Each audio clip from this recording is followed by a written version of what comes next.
Hello, welcome back. This is video number 3, and we're going to talk about your end goal, or in other words, your objective. So how your funnel will look like really depends on this piece of the puzzle, because if you're trying to generate leads or you're trying to generate sales, that really can differentiate.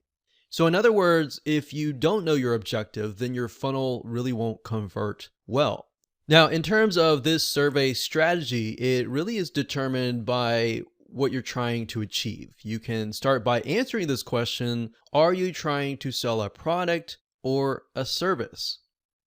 Or are you merely trying to generate leads? So perhaps you want to do your market research right so that you can understand the multiple reasons why somebody would use your product and your service. Now, you can ask people to take a survey and choose from a list of reasons. You can even tailor the autoresponder series or even sales video that you send them to and send them to a specific video that will cater to them. So this will make more sense in just a minute if it is a little bit confusing. So this is so crucial because this empowers you to literally speak to a person's needs, and by doing so, you will get higher conversions. So in other words, what I'm talking about here is, let's say you take initial survey and you find out there are 3 main reasons why somebody buys your product and service.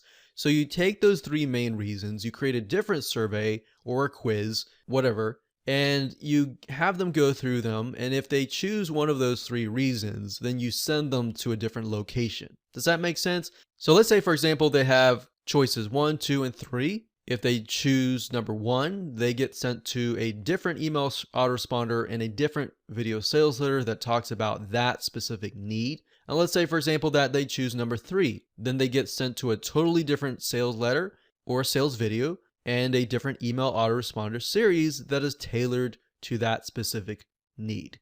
So hopefully that makes a little bit more sense, but we're going to give you practical examples so that it definitely makes more sense.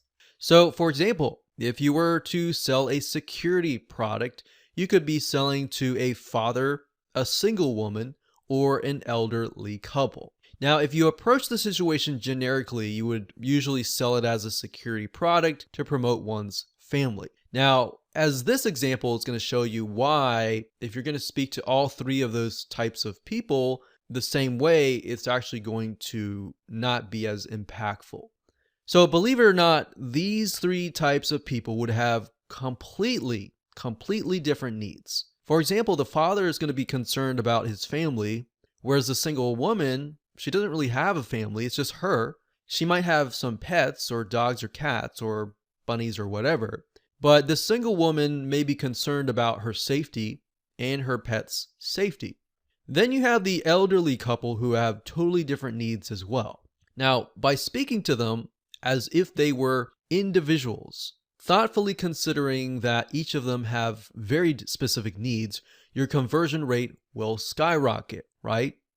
Because if you're talking to the father, you're saying, hey, if you're a father, blah, blah, blah, or hey, if you're a single woman, or hey, if you're an elderly couple, they're going to resonate with that, right? So are you trying to qualify a lead before they are approved into your service? Because when it comes to offering a service, you want to figure out if the prospect is the best fit for you and vice versa. That's why I ask you, are you trying to sell a product or a service? Because they can be slightly different, as you'll see in just a minute. So having run services before, it becomes much of a headache if you attract the wrong customer base. So that's why you, in certain respects, you need to qualify them based on your data. So the only way that you can avoid that is by understanding different customers and understanding how different questions can essentially bring in good clients and disqualify the bad clients. So at the end of the day, you don't want to take every single client, especially for if you offer a service, right? You want to find the client that is going to see your value, they're going to pay the money, and they're going to leave you alone because they know that you're the expert, versus the other client who might pay you the same amount of money, but they're going to be on your doorstep every single day asking you to change this, to change that, And it's just going to eat up so much time that you won't be able to spend time with your other clients. So that's why you don't want to take everybody, right?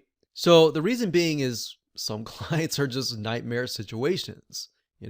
We've had clients before where we offer services and what should have taken a week ended up taking a whole 4 months. And then we have other clients, on the other hand, that it should have taken a month and it was really done within a few weeks and the client was super happy. So hindsight 2020, you look at it and you think, I would rather have the second client. So hopefully this gives you an idea of what your objective will look like.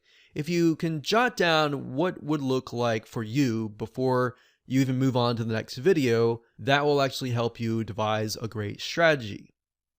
So let's move on to video number 4.